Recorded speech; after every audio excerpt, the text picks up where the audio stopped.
Hali ndugu wapenzi watazamaji wa vipindi vya Ufugaji Bora TV, kwa majina naitwa Baraka George Ludoba.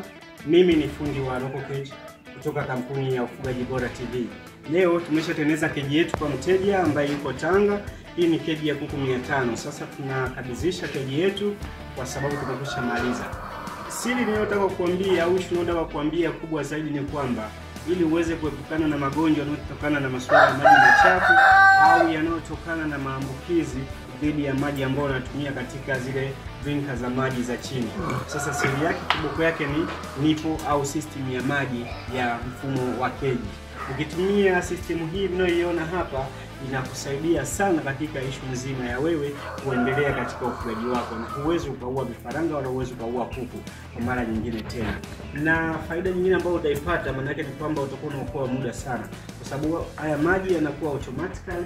Tanki yetu iko mbele, inakuwa moja kwa moja inachukua maji yanatiririka moja kwa moja katika hizi nipples. Kwa hiyo kuku watakuwa wanatumia maji moja kwa moja. Nadhani vipindi vingi nimeshashuhudia tukiwa tunawaonyesha hii system. Asanteni na karibuni sana katika Ufugaji Bora TV.